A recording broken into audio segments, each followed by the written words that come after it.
Hello, everybody, and welcome back to The Root of the Matter. I am your host, Dr. Rachaele Carver, and as promised, this is part 2 of our New Year's values and pillars of health.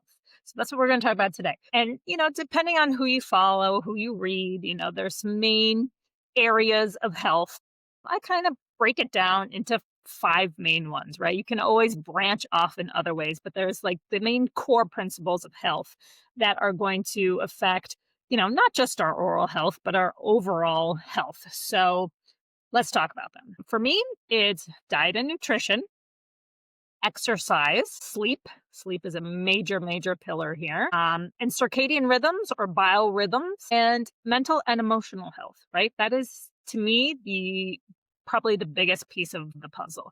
And, if you listen to my last episode and I told you a little bit more about my experience in Italy and how I was able to eat all the gluten and dairy and drink all this alcohol, more than I had probably in the last decade. But why was I able to do that without any inflammation or any consequences? Because I felt great, right? I was relaxed. I was in an environment where I felt supported and loved, and my nervous system was great. So to me, in the last, 15 years of, trying to uncover the root cause of my eczema and other chronic disease, the nervous system is the major player, right? And so many people we talk about, eat this, don't eat this, you got to detox, you got to do all these things. You got to get rid of these infections. And while all that is absolutely true, if we don't get that nervous system piece correct, then we only get so far, right? We can only get to about maybe, 90% better. And I've mentioned this many times before on the podcast that when I started diving into the mental emotional piece of all the stress, and then I really made the biggest impact. And that's why so it really further made it concrete in my mind how important the nervous system regulation is. Because, and I used to notice before I'd go on vacation, I'd eat horribly, right? All the processed stuff that was available, and my eczema would go away and I would feel great. And I was like, oh, is it the sun? Maybe it's the sun, but a lot of it was because I was relaxed, right? I wasn't having to go, go, go all day. I was having time to just relax and enjoy and experience life. And so my nervous system is more balanced. When your nervous system is balanced, all of your digestion acids are being produced, all of your enzymes are being produced. The gut just feels better. And the gut is where our immune system, at least 80% of the immune system lies, right? So if all of the signals were positive to my digestive system, then my immune system is better. So I didn't get inflamed. My eczema actually would clear up. So really, really important. The last year, I've really been focusing on the breath and breathing, because to me, that's the biggest way we get to the nervous system reset. But let's back up a little. We'll get into that at the end. Let's talk about the easy things first, right? So diet, nutrition. We all know, right? We should not be going to McDonald's 3 times a day, right? And it's not that we don't know what is good food versus bad food. It's, again, the stress that builds up, the busyness of life. It's more challenging. Mom and dad sometimes are working, and they come home and who's there to cook the meals anymore, right? It becomes a challenge, becomes stressful in the family. Families are just different these days, right? You can have 2 parents that are working, and that definitely makes it a challenge. So what I want to express is that as much as possible, there's a million diets out there. And generally, if you try a new diet, you usually get better. And why is that? Because you're switching from the diet that you were on before, right? So any switch, you can notice some positive effects for a short amount of time. So I'm not a big believer, and I've tried every diet, right? I was right there with the pack, like, okay, maybe this will cure my eczema, maybe this diet, maybe this, maybe this. And same thing, I might get although vegan, I never got any relief whatsoever on the vegan diet. I am not a proponent. If vegan works for you, amazing. I think you're a small subset of people where you can actually thrive. But for the majority of us, we really need to get our minerals and fat soluble vitamins from animal foods. But again, if you can do it, awesome. That's wonderful. But these fat diets, again, are fats, right? I know I've talked to you about the carnivore diet, how amazing it was for my brother-in-law, even my husband. If he wants to lose a few pounds, he just does that and it works great. Do I think it's a long-term solution? Not necessarily, but on that diet, generally you are eating whole foods. So to me, the key to a healthy body and a healthy metabolism, which only about 3% of Americans actually have, is eating whole foods, right? Just a generation ago. I mean, in one generation, even from when I was a kid, I'm 47, almost 48, to my kids' generation, the amount of non-food in grocery stores has exploded. I mean, it's unbelievable. And now all these newer, healthier brands, right? They're getting bought up by all big food, right? All of my favorite brand, Siete, I love that brand, and they just got bought up by Pepsi, right? The Annie's organic mac and cheese stuff, they got bought up, like everything because these big food companies are seeing, ooh, people want more of this kind of healthy eating. So the biggest takeaway is eat whole foods. And it seems like exhausting and daunting in cooking, but when you plan ahead, that is actually my word of the year too. I wanted to mention that. For me, it's consistency. We talked about in the last podcast, if you can keep a habit for 21 days, you're more likely to stay and keep that habit.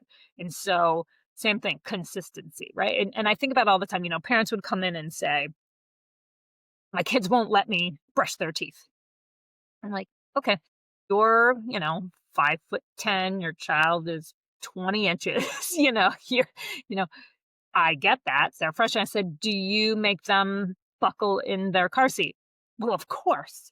Do you make them hold your hand when you cross the street? Well, of course. Okay. Do they fight you on those things? Yes. I'm like, okay, but you don't negotiate, right? You are consistently doing it no matter what. And so kids, they will give up the fight. Kids want to exert control. Like that's just human nature, right? They want to see how far they can push the boundaries. And it's our job, I feel like, as parents, is to have that consistency. So I said, for my kids, I used to straddle them when they were little. I would lay them on the bed, straddle, and brush their teeth. I didn't have to do it for very long because they knew I wasn't going to give up.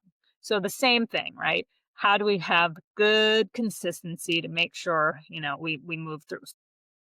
Planning ahead, that is big for me. When my kids were little, I had a whiteboard and I would plan 5 days. The weekends, whatever, we'll be more flexible. But Monday through Friday, we had, breakfast, lunch, and dinner. And I would plan it out on a Saturday or a Sunday. I would shop Sunday. I would shop Wednesday. I didn't like having a lot of extra food and I didn't want to waste food.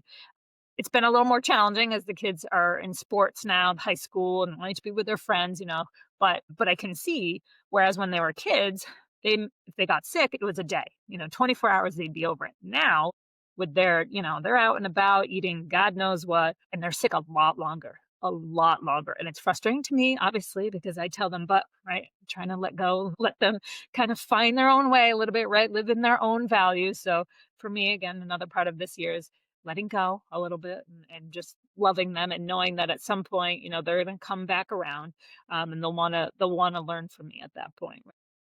Um, but whole foods, and then some people say it's so expensive.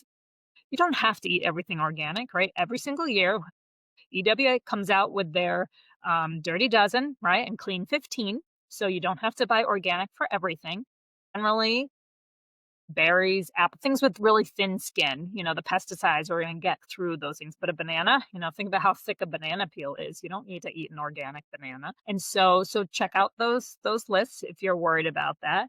But again, with healthy eating, your body's going to be able to process some of those things a little bit more easily. So again, think about whole foods for dinner: chicken, some broccoli, some rice, right, or a steak, sweet potato, green beans, right? You don't have to have, you know, crazy elaborate meals, but those things take no more than a half an hour to make. And if planned ahead and prepped ahead, it can go very, very easily. So that's my number one tip: is plan ahead, shop strategically, and eat whole foods. And you're going to see such a dramatic change in your metabolism, in your immune system, that's the biggest game changer, I think.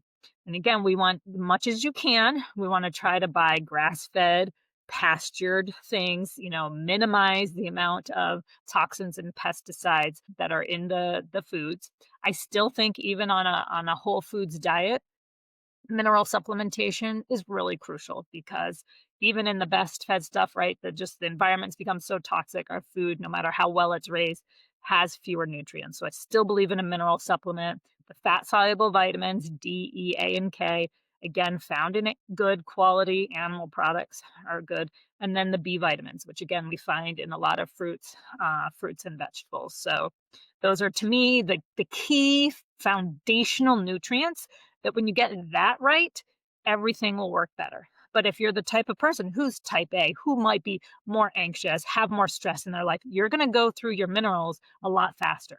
So the other big key component would be to have an electrolyte drink. Again, those of us who are more stressed, who are go, go, go, we burn through, especially like the sodium, the potassium, the magnesium chloride, we burn through that so much faster. And again, those of us again who are more anxious, we have of those nutrients. So you can take the medications if it helps take the ease off, but if you can raise those nutrients, that's going to be the natural way to ease some of that, the anxiety and that nervous system dysregulation there. So I don't care what kind of electrolytes you can buy the packets. I don't love a ton of them because they have, weird sugars in them, especially, the main brands, but simply a pinch of a good quality sea salt with a squeeze of a lemon or a lime, that's going to be good electrolytes. Most of us are like, not most of us, but some people are wary of too much salt, right? Oh, it's going to raise my blood pressure. It's going to be horrible. That has been debunked. There's only about 5% of the population that is salt sensitive. So that's almost no one, okay? So salt, a high quality good salt is really really important. Again, especially if you're somebody who feels, more stressed, more anxious. If you have very very low blood pressure, right? A lot of women, we might have POTS, right? That's postural orthostatic hypotension, right? Where we stand up and we feel really dizzy and need to sit right back down. You know, we're not we don't have enough minerals to create that adrenaline that we need. So that's really, really important. That's an adrenal thing. And really, again, that can be resolved with salt electrolytes, right? So mineral supplement, fat soluble vitamins. You can, again, I really love cod liver oil. If we get natural vitamin A, natural vitamin D, does have a little bit of K in it. I eat Kerrygold butter. It's almost orange. It's so thick and yellow. That's that nice vitamin K. So I don't really eat a lot of leafy greens anymore, which is another source of vitamin K. And the B vitamins, which the best sources are liver, whether you take it in capsule or you eat the real liver, bee pollen, and nutritional yeast. So bee pollen, you can get a little sweetness that way, or with the nutritional yeast, it kind of tastes like cheese, and you can sprinkle that on just about anything. So those are, again, the foundational nutrients that you need in your diet. Protein is super, super important. So we want to think approximately 1 gram per pound of body weight.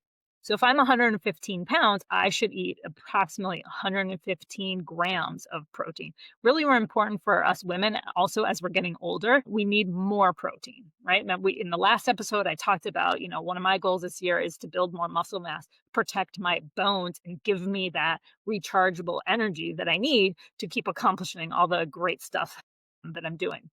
So protein, very, very important. So that means if we're eating 3 meals a day, right, 30 to 40 grams of protein every meal. And I like to have eggs in the morning, kind of easy. I have these delicious like cauliflower wraps. I can get it on the go if I don't have the time to eat there. But a couple of eggs, it's only about 14 grams of protein. So not nearly enough. I also like to add collagen to my tea in the morning. So that's going to give me another 20 grams. So with 20 and 14, that's about, pretty good. I can add a little bit of maybe ground beef. Is there any leftover chicken or steak or whatever we had the night before? Just adding a little bit of that to try to get to that 30 to 40 grams a meal. So really important. So I think that kind of hits our diet nutrition. Again, think whole foods, think good supplementation, think electrolytes, right? Because hydration is very, very important. Without proper hydration, if you're just drinking water all day, we've heard the old adage, oh, drink half your body weight in ounces. It's kind of arbitrary. The best type of water in your body is called structured water. And that is made ideally from eating healthy fats, right? I didn't really mention that, but let's, in that dinner of chicken and broccoli and rice, making sure you're having a good fat with that, right? So butter on that rice, butter, ghee, coconut oil, avocado. That's really important to be able to absorb those fat soluble vitamins, right? The D, E, A, and K. That's why it's naturally found in a cod liver oil, right? Oil is just naturally fatty. So that's why I do really like that supplement. And I usually take that with dinner. But you can take it any time of the day that's convenient for, and all kids should be taking that. It's really important for the proper growth and development of the mouth, the head, the teeth, the airway. Okay, so big part of the diet and nutrition. Now, exercise, we know this is another main pillar. Um, and as I mentioned, why is exercise important? We all know we should do it. But again, we want to build muscles because the older we are and the more muscle we have, the longer we'll live. That is your rechargeable battery. As we get older, we become more frail, we become more fatigued, we have less energy in the body. Our frequency is diminished and we don't have the power. So by having that built-in extra energy, in the muscles, you're going to live longer and feel better. So this is why exercise is important. Now there's so many shifting, situations happening in exercise today. And the greatest thing is if I love to walk. I don't love to slug it out at the gym like I did when I was 20. I just don't feel like I have the time, or it's not as much of a priority for me, I should say. Um, but now there's, if you've ever heard of HIIT, high intensity interval training, there's lots of science to now support that that's much better, taking 15 minutes in a workout versus a 45 to 60-minute, really high intensity, right? So we think the longer we go, the harder we work out, the more tired we are, the better off we are. And science is proving that that's not true. So these HIIT exercises are, you can have any equipment. You can be just walking outside. Let's say, so you walk at a normal pace for 5 minutes. Then you sprint as hard as you can for 10 to 15 seconds. Walk again, 3 to 5 minutes. Then sprint as fast as you can, 10, 20 seconds, and then walk another 5 minutes.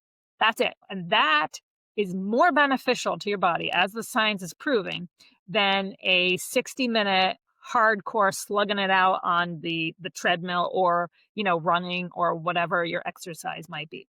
So for those of us who feel like I just don't have time to exercise, now we don't have an excuse because the science is proving less can be more, right?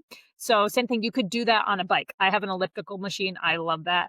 I'll walk on it for 5 minutes and then bust it out for, 30 seconds as much as I can. Do that 2 to 3 times. We recently bought at the big biohacking conference my husband and I went to last May. We bought the Carol bike, Carol. And this is a kind of AI designed bike that tracks you, understands you. So 3 times a week, you can pick. You can do, 3 10-second sprints or 2 20-second, again. And the more that you do it, it understands you and how your body working, and it adjusts everything for your exercise.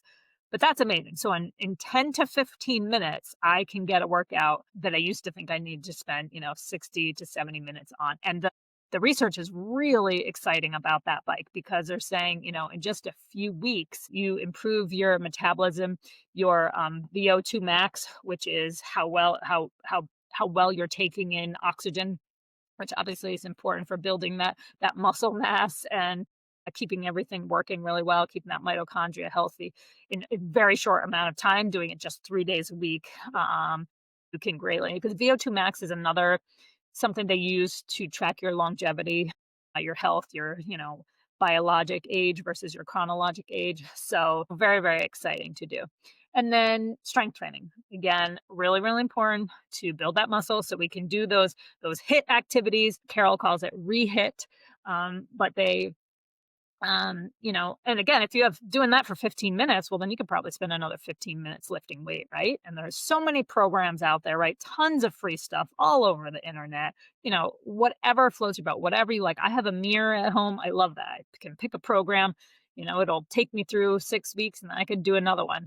So again, for me, it's the consistency and continuing to do that, living in my values, which are, again, if empowered teaching is my value, I want to have that energy and that passion to be able to do that. I need to be, at my best. So to me, that 2026, and I'm going to be nice and toned by the end of the year. So I'm excited about that. So again, for exercise, look at those, the HIIT type of activities, and then find a strength training. program. Best if you do it, like for me, consistency. If I had a buddy that I did it with, that's great because they're going to keep you accountable. So I think that's really important. I was listening to a podcast a couple of weeks ago and it was talking about don't just have one friend, but maybe two, because maybe one day, somebody gets sick or whatever, and then it might say, okay, I'm going to take the day off. But if there's three of you, that gives you that buffer, like, okay, it's non-negotiable. We are doing this. And anytime we know one of the biggest pillars of longevity is community.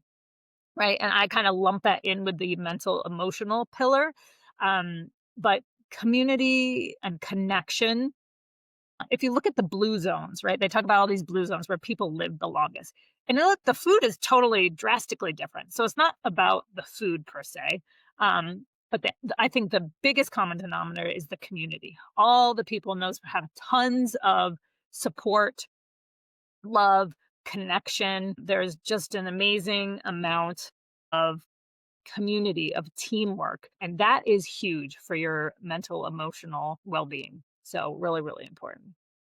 All right, let's move on to the next pillar. So sleep. This in any person, any doctor, anybody you follow, sleep is going to be up there as number one. And so many women, around my age, perimenopause and into menopause, struggle with sleep. How many of us, and there's kind of two things, right? One is we have a hard time falling asleep because our mind is going a million miles an hour. And the second is we're always waking up, 1, 2, 3 o'clock in the morning. What is happening? I've seen that described a couple different ways. And I feel like that waking up in the middle of the night is more common. And for men, right? Maybe like, oh, I got to go to the bathroom. And we blame it on a prostate issue. Well, let's turn the dial. Let's really go to the root there and let's think about this. So a lot of people said they'll call it maybe tired and wired, right? My brain's going too much. I can't slow down. So very, very common. Some simple ideas that can maybe help us with that. Number one, we talk about diet and nutrition, right? One thing I didn't talk about, which I have mentioned before in previous podcasts, timing of eating, right? It's not just about what you're eating, but also how you are eating, right?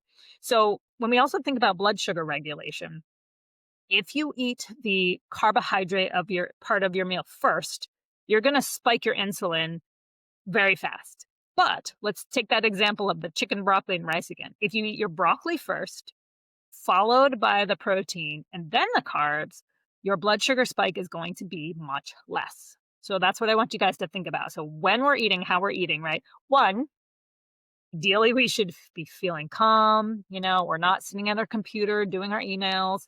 And this is no judgment. I'm not great about this sometimes because I have so much to do. But if we really want to be healthy and make some good changes, we want to, our nervous system, right? I talked about that, right? We need to be in that parasympathetic in order for all those digestive juices to be released, all the enzymes, the bile, everything to get released, to be able to break down those foods, to be able to absorb the nutrients.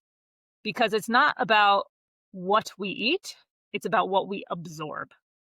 And many of us, as we get older, we don't have as much stomach acid, right? Or we're on one of those proton pump inhibitors, right? Because we supposedly have acid reflux and we don't make as many enzymes, right? So we're not, absorbing as much as we can. So getting in that quiet space, allowing that vagus nerve to do its thing and secrete all that great digestive juices, that's really, really important, right? We also don't want to eat late. So when we're thinking about sleep, the later you eat, you need approximately 3 hours for your stomach to empty. So if you're eating 8, 9 o'clock and then getting in bed at 10, your body is still trying to digest. Like it can't relax right now. It's trying to, do the work of digestion, which requires a ton of energy. Right. So ideally, we want to have a window of 3 hours from the time that we stop eating to the time we go to bed. Now, let's say, okay, I'll stop eating at night. I won't go to bed till midnight. Well, and we'll talk about a little bit in my pillar of circadian rhythms. Ideally, for circadian rhythm purposes, biorhythm purposes, we should be asleep by 10 p.m. Right? There's the moon and the sun cycle, all that. Humans evolved with that, right? Before we had lights and before we had all this technology, right? We had to go to bed when it was dark. We had candles, which was okay, which is a form of red light, right? If you've heard my podcast, we love red light. That's the better light to be around at nighttime. But we want to try to be in bed by 10. So that means ideally we want to finish eating by 7. right? And sometimes that's challenging. What if you don't get home till 6 and then you got to make the meal? Again, the nothing is hard set, but that's why prepping the meal ahead of time. If you get home at, 5:30, 6 o'clock, takes half an hour to make the meal. You can be eating at 6:30 and done by 7:30. That would be ideal scenario, right? And thinking about not having super carb heavy meal, because as the day goes on, our insulin sensitivity decreases, our metabolism decreases a little bit. It's a little bit harder to take in a whole ton of carbs there. But you're going to have an easier time falling asleep if your stomach isn't full. And then what are ways we can quiet our mind? Tons of ways. Like for me, reading. Again, just whatever, some chick flick, rom-com novel, whatever it is, that works for me. Just helps me shut off, stop thinking about things. Journaling, right? That's amazing. There's so many there's lots of meditation music, which I absolutely love. And put some headphones if you don't want to disturb your partner and listen to some meditation. And there's a lot of frequency music that will help, your body get right into the rhythm of sleep too. So again, find something that works. Find something that you can put your attention to that takes away from all the other things you need to do. And that may help you fall asleep. And then the waking up in the middle of the night. So for men, the prostate, everybody blames it on the prostate. I believe that a majority of that can be due to airway. So many of us, whether we may not have overt sleep apnea where we're stopping breathing and choking to wake up, but we may have intermittent, where we stop breathing. A lot of women who are thin have upper airway resistance syndrome.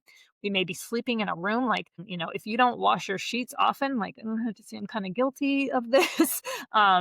You might have a lot of dust mites, right? That maybe create a lot of clogging in your sinuses. You can't breathe through your nose very well, so you start breathing through your mouth. When we breathe through our mouth at night, we are getting into the sympathetic nervous system.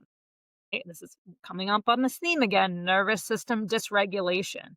When we have this dysregulation and we're in that sympathetic, we're not sleeping, right? Our body is jacked up, the adrenaline, the cortisol, everyone's like, okay, what's happening, right? So I've seen a lot of men start mouth taping and they no longer have to get up in the middle of the night. Amazing. Now, my husband, he's 50, mouth tapes, never gets up in the middle of the night. So really, really important that we train ourselves how to breathe properly. I think the majority of sleep apnea and snoring is physiologic. It is the way our diaphragm during the day, where most of us are hunched over all the time. That diaphragm is not expanding. It is not getting to its proper capacity. Most of us, with the mental, emotional stuff going on all the time, we're breathing too rapidly. Not just that we're breathing shallow, we are breathing too often, right? Ideally, we want to have 6 breaths in, 6 seconds in, and 6 seconds out, right? 5 to 6 seconds, right? That is the ideal breathing rate for nervous system balance. I bought a little thing years ago. I was like, I'm just going to track this at work because I'm like, man, sometimes at work I'm so tired. Why am I so tired? And I was breathing 20 breaths a minute. Right? So I was in sympathetic, it's no wonder I was in sympathetic all day long, just go, go, go, go, go.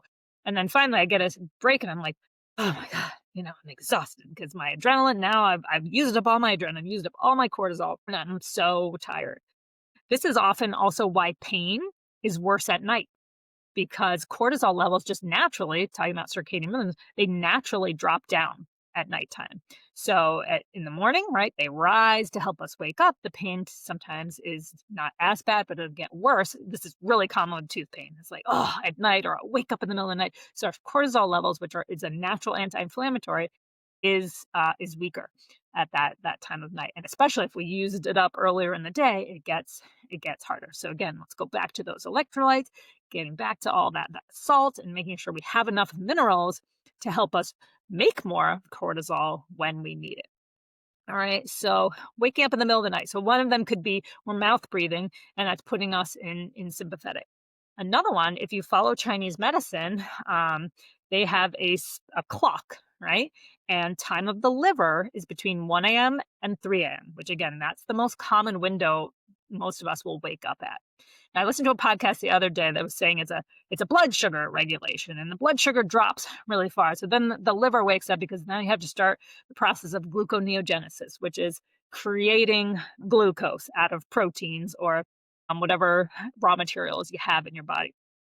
But to me, the liver, I think a lot of it is due to toxicity. We live in a crazy toxic world, well over 100,000 chemicals in our environment today, which our liver and kidneys were never designed to process that many.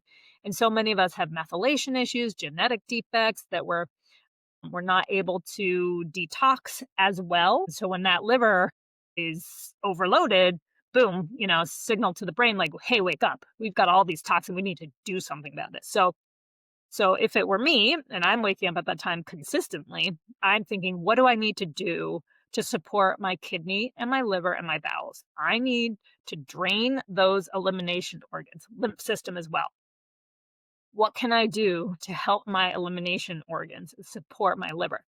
There's not enough talk about liver today, right? We have basically two tests that they run that are liver enzymes, and those generally don't go out of whack unless you have an acute infection, or like liver cirrhosis, right? End stage liver failure. So when we think about it, if you have blood sugar issues, that's a liver issue, right? If you have skin issues, liver issue. So many of the chronic ailments that we have are liver issues, right? Most of us have Epstein-Barr, right? It's over 90% of the human population has Epstein-Barr, and a lot of it, it's just latent in there.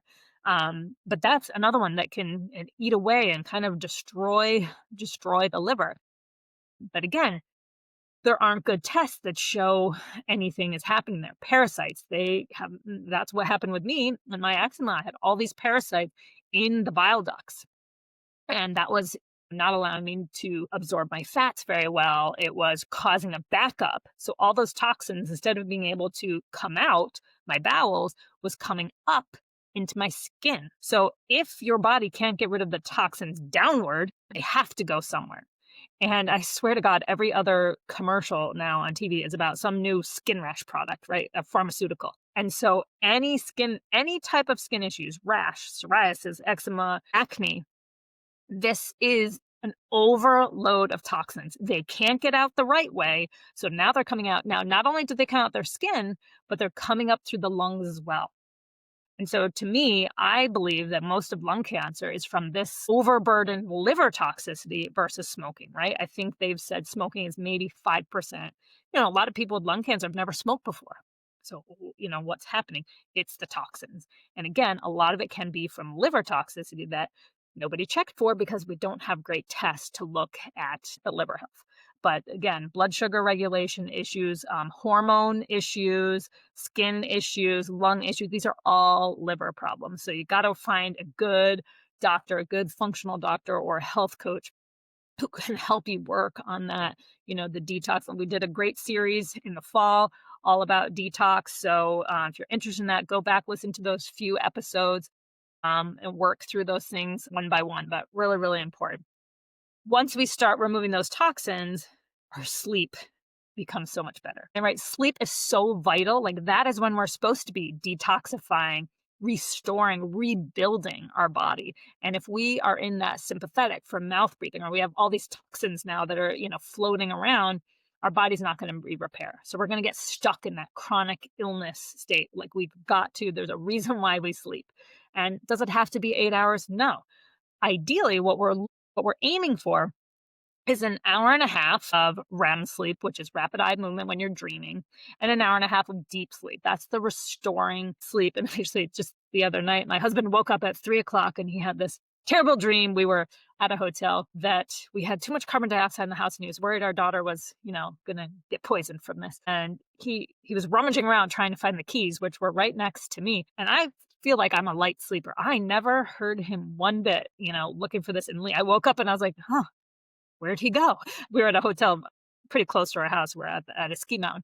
And I was just like, and it made me feel really good. I was like, wow, okay, that means I was getting good sleep. I must have been in deep sleep for that to happen. And there are plenty of ways nowadays with all the wearables that you can track your sleep. But that's a goal. So you want, again, 90 minutes of REM and 90 minutes of the deep sleep. So if you can do that in 4 hours, great, right? 5 hours. If you need 8 hours, okay. But that's what we want to want to aim for. And the biggest ways to get that, again, we got to make sure we're nasal breathing, right? That's really focused. And even just doing 5 to 10 minutes of of simple breathing exercises before bed, that can be a really good way to get your mind to stop racing too. If you focus on breathing, your mind doesn't, you don't have the capacity to worry about all the other stuff, right? You focus on that breathing, counting in, counting out. That makes a humongous difference, right? Helps you get to sleep, but then will help you get into those deeper sleep. Not eating too close to bed. That is key, key, key, key, key. So if you're hungry, you're starving, well, you need to maybe eat a little bit more protein or a little bit more fat in your dinner. If you're so hungry, you need to work on that. And again, blood sugar regulation could be a liver issue. So how do we dive into that? Kind of support that liver to be able to make sure things are working well. So really important. Next, let's talk about circadian rhythms or biorhythms. We kind of mentioned it a little bit already. We talked about the sleep, right? The Chinese calendar, right? Or their clock, I should say. 1 to 3 is the time of the liver. But ideally, you want to wake up with the sunrise, get natural sunlight into our eyes. Now, for me, I live in Western Massachusetts in the mountains. It's freezing. It's been snowing. We get a lot of dark days here in New England in the winters. Can be challenging, and it's freezing. Like, I don't want to step out there. So that is the idea. So I have a red light panel. So it's not the same, right? Sunlight is full spectrum. Red light is only, one part of the spectrum. So I'm not, but they do now sell full spectrum lighting. So you can change out the light bulbs in your house. You can have a full spectrum. I bought for my kids, the little, my older daughter, right, with her anxiety and sometimes depression. I say light, therapy can be really good for that. So they have little lights on their little makeup stand so they can try to get that first thing in the morning. So for those of us who don't want to go out in, minus 15-degree weather, we do have a few alternatives to use.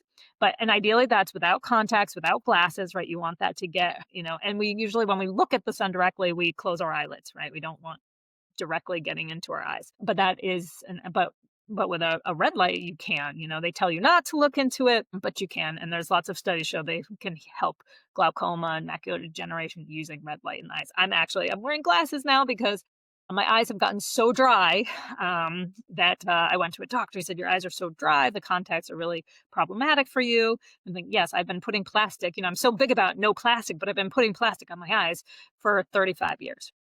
And it finally caught up to me, right? So I actually have to get red light therapy on all my little oil glands. That's coming up in January, so in a few weeks. So that should be, I'm hoping, will be really beneficial because it is kind of a pain to wear glasses all the time. But anyway, we want to get that natural sunlight onto the skin and 10 minutes is, we don't need a ton of that. So that kind of sets our circadian rhythm for the day, right? Gets our serotonin going. The more serotonin we make in the morning, the more melatonin we make in the evening, right? Melatonin is that hormone we're all aware of that helps us sleep better, right? So maybe in the morning, right, if you're not getting the right inputs into your brain, into your body, you might not make that melatonin, which might be another reason why you're having a hard time sleeping. A lot of people like to use melatonin to help them go to bed. But what about earlier in the day? What are the activities we can do earlier in the day to boost the serotonin, which will then make more melatonin? A lot of us too, if you have an unhealthy or leaky inflammatory gut, that is not going to produce enough serotonin and therefore not produce melatonin. So the other thing, and that's when I talk about the liver and the toxicity, that's really related to the leaky gut as well, right? Because all the blood gets filtered through the liver. So if you've got a lot of inflammation, you've got this leaky gut, you're not absorbing your nutrients, right? That's going to get filtered through the liver and then we're going to have the problem there. So focusing on good gut health, which will improve with better diet and exercise habits, right? And the nervous system regulation, which we'll get to in a minute, then we should end up having more melatonin later on in the day. So your digestion is at its peak performance midday. So if you think about in Europe, they take siestas or they take, 3-hour lunches and it's marvelous. I loved this in Italy. We just lounge for 2 hours eating and drinking and laughing and just having so much fun. But that's what, you can eat. Ideally, your biggest meal of the day. In the US, it's a little more challenging, right? If we're working, we get 1 hour And for me, it's like, oh, that's when I got to try to go through all my emails. And, I get over 500 emails a day. If I don't keep up with that all throughout the day, it's forever. It's so time sucking, which AI, I think, will soon be helping clean that up. So one good thing about the AI movement coming, but not to sidetrack. So with the again, having that is when we can have our biggest meal. So if you're gonna have a lot of carb, like that's the time to have the pasta, right? That's the time to drink the soda. If you're gonna do it, I don't recommend, but your body can process that things a little more at that time. Whereas at the end of the day, dinner time, it should be a generally a small amount, still high quality with high quality protein, high quality carbohydrate, high quality fat, but maybe not as many carbohydrates, right? And maybe not the dessert. If you want to have the dessert, eat it at lunch, right? That's going to be much better for your biorhythms going on there. So, and then at nighttime, 4 o'clock comes. Ideally, that's when the sun is starting to set, depending on the season, right? Well, we want to start diminishing the amount of blue light. So, now a lot of smartphones and computers, they all have all these great filters that will filter out the blue light, which blue light's important in the morning, right? But as the day goes on, now we need to switch more towards the red and the orange part of the spectrum. That again allows our melatonin to get released, starts letting our body know it's time to relax and quiet down and move on to bed, right? To rest. And so for me, I am always wearing, if I'm going to watch a TV show at night or I'm going to read on my phone, my Kindle, I always have the blue blockers on just to prevent that. And I can fall asleep very, very quickly when I have the blue blocking glasses on. And then you want to sleep in the darkest room possible. So ideally, your cell phone should be out of the room. A lot of us use it as a alarm clock. So you just want to make sure it's on airplane mode as far away from you as is feasible, right? Face down, right? That's the less radiation when it's face down. You're not going to have that light beaming on you because we can wear eye masks, but even if there's light and any of your skin is exposed, your skin is going to absorb that light. So just by closing your eyes isn't going to diminish some of that. If you have things like if you have a carbon monoxide monitor or you have your smoke alarm, right, and they flash the little, you can buy little, just use electrical tape, just put it over. That's not going to interfere with the sound going off, but the red light that's constantly blinking, you turn that off, right? Try to get room darkening shades, really, really important. But I use electrical tape on just about everything because everything you plug in, there's a light there, and so you can put that all over and just try to be in a dark kind of cool room. Ideally, you want it to be a little bit cooler. Your body will sleep a little bit better that way. So again, those are important things to think about. We kind of take these things for granted, but when we're trying to live a healthier, happier lifestyle, we want to think about the timing of things during the day. So I hope that was some good information there. And last but certainly not least, let's get into the mental emotional component. So as I've talked about a million times on this podcast and earlier on this podcast and the one I did just the one right before this, nervous system regulation, in my opinion, is really the key to health. So those of us with the chronic illnesses, whether it's an IBS or an eczema, cancer, even these really debilitating things, there is a nervous system dysregulation. As I said, the nervous system is what turns on your digestion. Digestion is where the majority of your immune system lies. And those of us with chronic illness, our immune systems are just totally out of whack. And so we need to get that balanced. And this is such a huge topic. There are people who just specialize in this, and I think it's important. For me, it's one of the things that's a non-negotiable for me. Every month, I speak with my emotion code, body code. Nick Carruthers at Integrative You, he works on this kind of stuff with me, but this is like a non-negotiable that the breathing, right? That's another way to stimulate my vagus nerve. Every morning, I stand in front of my red light and I do Qigong. Qigong is a moving meditation that incorporates the breath and simple movements to move the energy and to connect all of the different meridians of the body. This has been the biggest game changer for me with my eczema. Like I don't have it anymore. Occasionally if I get stressed out or I'm not eating as much as I should, because another thing for me that I've noticed is deficiency, depletion, right? Because we live in a toxic world, And because I'm a little more prone to, type A, anxious, go, go, go, go, if I don't get enough of those nutrients, if I'm not taking my electrolytes every single day, if I'm not taking high dosing my minerals, I'm going to get into that deficiency state and I might see the toxins start coming out of my skin. But now I know, so I can very easily rectify that. And it's not like I spent over 10 years in a state of chronic inflammation, which really taxed my immune system. When I use my bioenergetic scanner, I mean, it constantly is coming up with immune deficiency. Again, I spent so many years, and there was only about 1 year where I used steroids, which would suppress my immune system. So again, it's, working back from that, a decade of having that, is a challenge, but it can be done. Absolutely. So, and the motion co-practitioner I work with, you guys have met her. She's been on the program twice. I love Katie. And just, from the outside, my life has been pretty great. I've been so blessed and I'm so grateful for everything that I have and everything that I've been able to do and share. But I still have stuff, the trauma that's stuck in place that, prevents me from being my best self sometimes. So I think that stuff is really important to really understand that filter. Like I said, my daughter, her thoughts are so negative. Like how do we and my practitioner work with her too, like trying to change that filter.